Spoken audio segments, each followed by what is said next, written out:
morning. We are on the trail. We're going to go see the Wupatki.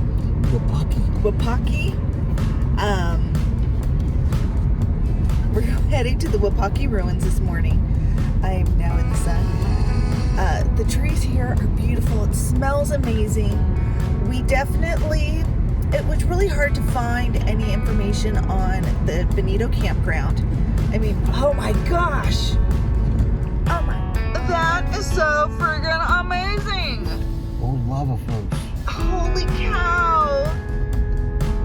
Okay, sorry, I just got so excited about seeing the lava flow. I've never seen that before. I mean, it's massive and it's just so unique looking. Like, you know, they say that the astronauts came here and trained, and now I see why. I mean, it's just incredible looking. So I can't wait. We're gonna go do that this evening because there's a little more trees and shade in this area where the ruins and stuff, it looks like it's very open. So we wanted to do that early in the morning. It's about 65 degrees. We are in July, so it's really nice weather so far, but it is only 7 a.m.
Again, and we made it finally. This is the big monument of the Wupatki Pueblos, I believe is what it is. It's the Wupatki Monument. This was after the volcano, so we're gonna go see Sunset Crater later.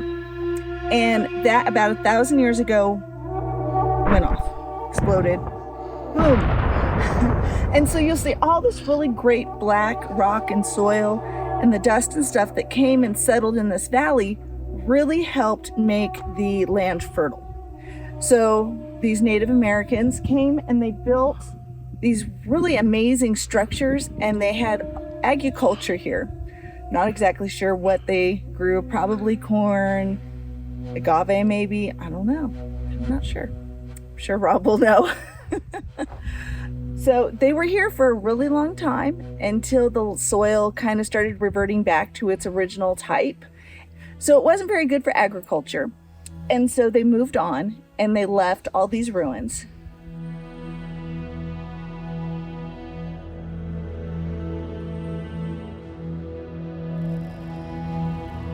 So back in the late 1800s, there's a gentleman named Sitgreaves who was doing some surveys through here, and he came across this.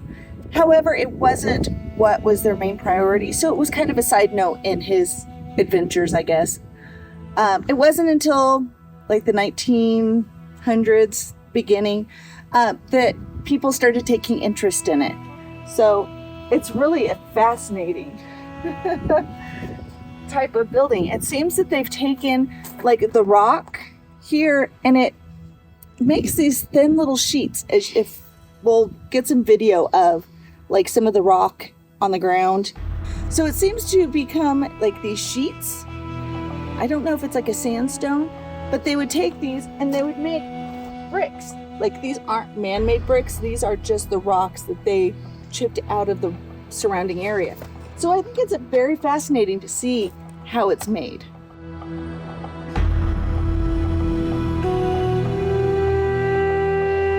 So when interest started forming about this, there was a group of people that wanted to renovate it and bring it back to some glory and make it something usable. They were going to build walls and a roof so that way they could use it. However, other people were like, but you don't know what it looked like. You don't know what it was used for. We didn't know anything really about it except for the few walls that were left as it is here. But they had already started renovating and building stuff onto it. So the second group went out saying that, we should only preserve what is here. So they did remove what was added on that wasn't original. Now, the surrounding tribes do come here still. They meditate and they maintain the buildings. They preserve them to keep them as they were when it was found. So that way we can enjoy what it is here today. We wish that we knew what it looked like so they could restore it to its original likeness so we could really have this tangible idea of what it was like. But I do understand not changing it to what we think it was. So I do appreciate getting to see something so beautiful as this.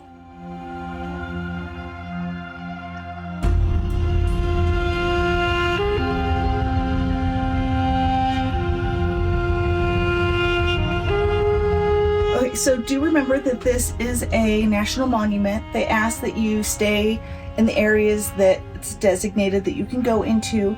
They ask you not to climb on stuff. Please don't draw on things or carve into them. These are something we want other people to enjoy and see how they actually looked. So I think this is so amazing.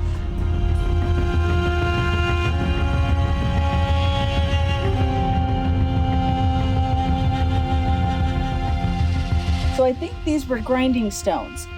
Growing up, we lived where there were Indians, and when my dad was building something in our backyard, he found, it was huge. It was massive, and it was ground out. So they take a stone, and when they're doing their corn or whatever to grind it down, it's another rock, and they just do it on this rock, and it eventually starts caving in.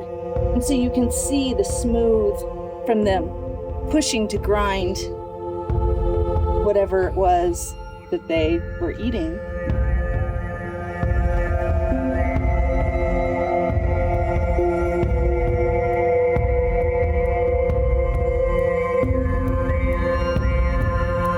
It's like red lava. I wonder if this is like dust that was compacted or something. I don't know, because it's holy. Okay, now I was watching a thing where they were talking about like how lava caves are formed, and a lot of times the roofs have like bubbles and stuff because when the lava is going, it pops on the ceiling and on the rocks, and it burns and melts that rock, so you get that texture even though it wasn't technically like lava. So I wonder if that's something like this. I don't know.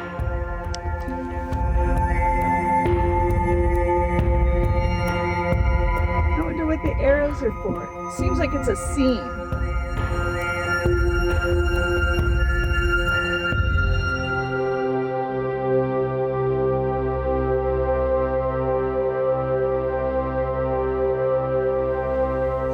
So I think this is the first doorway I've seen that has like a lintel and the edging that looks like a full door. So there are these numbers all over, and the visitor center is not open. I'm assuming, oh look, there's a little lizard, sorry. So I'm assuming at the visitor center you can get a pamphlet or a map of some sort that will tell you what these numbers mean. I'm sure they point out historical things that are very interesting. We may have to come back another time just so we can do one to tell you what all the numbers are. Down below it looks like it's an amphitheater of some sort. I'd be really interested in getting the pamphlet to find out exactly what it is, but it is starting to warm up, so we're gonna continue uphill.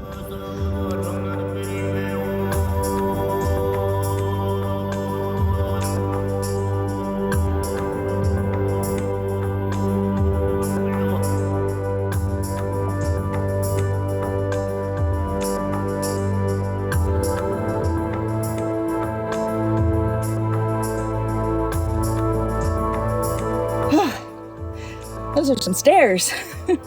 So it is coming up on 9 o'clock.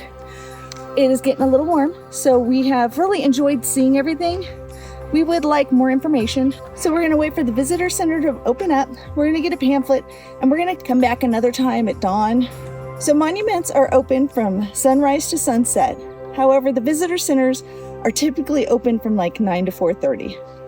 So if you are interested in seeing these, I would maybe try a little cooler weather, or stop by during the day before, grab a pamphlet, and then come in. We do plan on coming back, so I think we're gonna come back another time, and we're just going to do a video on all the different numbers and what they mean.